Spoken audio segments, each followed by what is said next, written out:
आज के इस वीडियो में हम देखेंगे कि सेट क्या होता है और इसके एग्जांपल्स देखेंगे जिससे आपको क्लियर हो जाएगा कि सेट क्या होता है और किसी भी कलेक्शन को देख के आप बता सकते हो कि ये सेट है या नहीं है। तो जो सेट का हिंदी नाम होता है वो क्या होता है? समुच्चय। और इसका डेफिनेशन क्या होता है? A set is a well defined collection of objects, मतलब सुपरिभाषित वस्तुओं का संग्रह समुच्चय कहलाते हैं। ये तो इसकी मैथमेटिकल डेफिनेशन हो गई, लेकिन रियल लाइफ में हमको समझना है कि सेट क्या होता है, तो उसको हम कैसे समझेंगे। तो सेट होने के लिए दो चीज दिख रहा होगा यहाँ पे कि एक तो होना चाहिए वस्तुओं का संग्रह, और कैसा वस्तुओं का संग्रह? वेल डिफाइंड, सुपरिभाषित। तो वस्तुओं का संग्रह तो पता है, कलेक्शन ऑफ ऑब्जेक्ट्स कुछ भी हो सकता है, ठीक है, किसी भी वस्तुओं का संग्रह हो सकता है, लेकिन वो वेल डिफाइंड कब बोलेंगे उसको? तो इसको जानने के लिए हमको पहले जानना होगा कि वेल डिफाइंड क्या होता है। तो वेल डिफाइंड का एक सीधा सा मतलब जान सकते हो कि जो सब जगह एक समान हो, जो सब जगह एक समान हो। अब देखो, और इसको कैसे कह सकते हैं वेल डिफाइंड को? We can definitely decide whether a given particular objects belongs to a given collection और नॉट। मान लो हम लोग को एक कलेक्शन दिया है, ठीक है, एक ऑब्जेक्ट्स का कलेक्शन दिया है और इसमें कोई एलिमेंट्स, मान लो कोई एलिमेंट्स है या नहीं है या नहीं, ये हम निश्चित रूप से बता सकते हैं। अगर कोई कलेक्शन दिया हुआ है उसमें ये एलिमेंट्स है या नहीं, अगर निश्चित रूप से बता सकते हैं, तो ये क्या होगा? वेल डिफाइंड होगा। और अगर हम नहीं बता पा रहे हैं, कंफ्यूजन हो रहा है कि होगा या नहीं बता पा रहे हैं, तो ये क्या होगा? वेल डिफाइंड नहीं होगा। जैसे एक एग्जांपल लेते हैं भारत की नदियां, ठीक है, भारत की नदियां, ये कलेक्शन होगा, भारत की नदियां कलेक्शन होगा। किसका कलेक्शन? नदियों का। तो गंगा नदी अगर मैं बोलूं, गंगा नदी, तो ये गंगा नदी इस कलेक्शन में होगी? हाँ, जरूर होगी, भारत की नदी ही है ना गंगा नदी। तो हम बता सकते हैं कि ये गंगा नदी इस सेट के अंदर है, तो ये क्या हो जाएगा? वेल डिफाइंड हो जाएगा। वैसे ही मान लो नील नदी, तो हम बता सकते हैं कि नील नदी भारत की नदियों में से नहीं है, ये दूसरी नदी है, विश्व की नदियों में आएगी। तो नील नदी भारत की नदियों में से नहीं है, तो हम नील नदी मतलब एलिमेंट्स को देख के, नील नदी यहाँ पे क्या हो गया? एलिमेंट, तो इसको देख के हम बता सकते हैं कि इस सेट में है या नहीं। तो ये सेट क्या होगा? वेल डिफाइंड होगा। तो भारत की नदियां एक वेल डिफाइंड सेट है। उसी प्रकार कुछ एग्जांपल देखते हैं।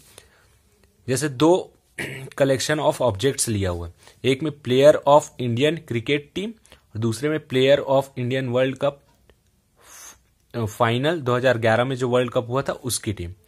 तो हम देखेंगे player of Indian cricket team, तो किसी एक पर्सन से पूछेंगे तो कुछ और बताएगा। इंडियन क्रिकेट टीम अपने हिसाब से 11 प्लेयर का नाम बताएगा।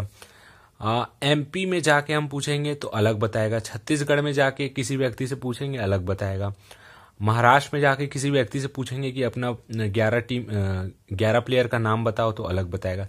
लेकिन बी वाला देखो, player of Indian world cup final 2011 की जो क्रिकेट टीम है, तो ये हम पूछे सीजी में तो भी 11 खिलाड़ियों का ही नाम बताएगा, एमपी में पूछे तो 11 खिलाड़ियों का नाम बताएगा, और महाराष्ट्र में पूछे तो भी ये 11 खिलाड़ियों का नाम बताएगा।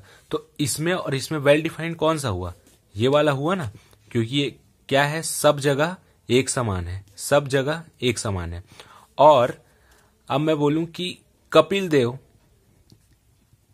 2011 का वर्ल्ड कप खेले थे क्या?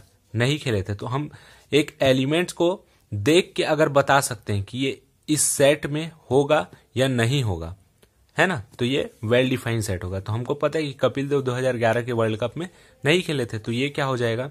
ये वेल डिफाइंड हो जाएगा। और ये सबके हिसाब से अपना अलग अलग होगा।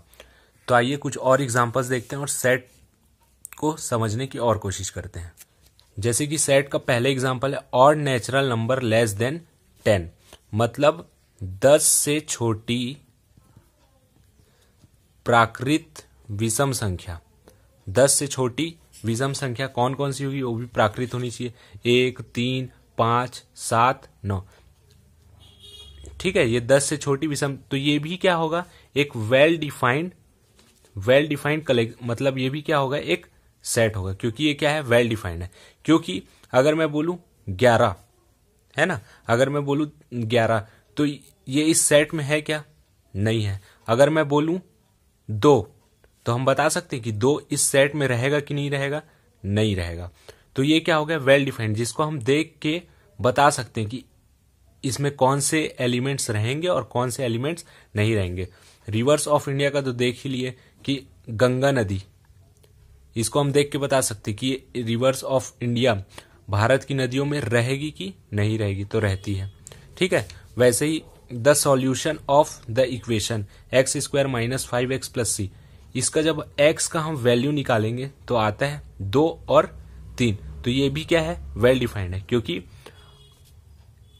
ये सब जगह पे एक समान है, मतलब इसमें 3 और 4 ऐसा नहीं आ सकता, x का वैल्यू यहाँ पे 3 और 4 नहीं आ सकता, केवल और केवल 2 और 3 आ सकते हैं। इसको आप सीजी में जाके पूछो, एमपी में जाके पूछो, महाराष्ट्र में पूछो, गुजरात में पूछो, कहीं भी पूछो, इस समीकरण का हल सिर्फ 2 और 3 होगा। Set of all natural number, प्राकृतिक संख्याओं का समूह 1, 2, 3 से इन्फिनिटिव तक, ये भी क्या होगा, सेट होगा।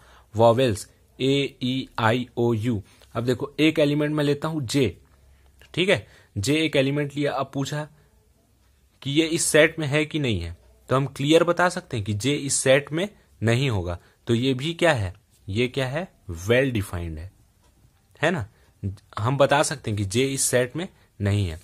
और ऑल नेचुरल नंबर का भी सेट क्या होगा, ऑल नेचुरल नंबर का जो कलेक्शन होगा वो भी सेट होगा। अब कुछ क्वेश्चन देखते हैं कि best 3 batsman in the world, तो ये क्या, ये सेट है, ये सेट है या ये वेल डिफाइंड है, तो ये वेल डिफाइंड नहीं है, क्योंकि 3 प्लेयर लेना है ना, 3 प्लेयर में से किसी एक आदमी से पूछोगे तो उसके हिसाब से ये 3 बैट्समैन अलग हो सकते हैं, किसी दूसरे से पूछोगे तो उसके हिसाब से ये 3 बैट्समैन अलग हो सकते हैं, मतलब ये कलेक्शन जो है वो वेल डिफाइंड नहीं है, तो ये सेट भी नहीं होगा। दूसरा देखो, the collection of 10 most talented writers in India, ये भी क्या है, वेल डिफाइंड नहीं है, ये भी वेल डिफाइंड नहीं है। कैसे, क्योंकि 10 मोस्ट टैलेंटेड तो हो सकता है श्याम के हिसाब से कुछ और 10 लोग अच्छे राइटर होंगे, और राम के हिसाब से कोई और, या किसी व्यक्ति के हिसाब से कोई और राइटर्स अच्छे होंगे, या मतलब ये क्या है, इसको डिफाइन नहीं किया जा सकता, ये सब के हिसाब से अलग अलग होगा। तीसरा example, the collection of all boys in your class, तो ये क्या होगा, ये वेल डिफाइंड है। मान लो हम 10वीं क्लास की या 11th की बात कर रहे हैं, 11th की बात करें तो उसमें जितने बॉयज होंगे उसी के बारे में बात हो रही है यहाँ पे, तो the collection of all boys in your class, तो ये क्या होगा, वेल डिफाइंड होगा। उसी प्रकार a collection of novels written by the writer Munshi Premchand, Munshi Premchand के द्वारा जो भी लिखा गया है, मुंशी प्रेमचंद के द्वारा जो भी कविता या पोयम लिखा गया है वो भी क्या होगा, एक सेट होगा, क्योंकि मुंशी प्रेमचंद की जो रचना होगी वो सीजी में अलग, एमपी में अलग, गुजरात, महाराष्ट्र ये सब में अलग नहीं होगी, तो इसलिए ये भी क्या होगा, वेल डिफाइंड हो। अब एक और एग्जांपल लेते हैं, जैसे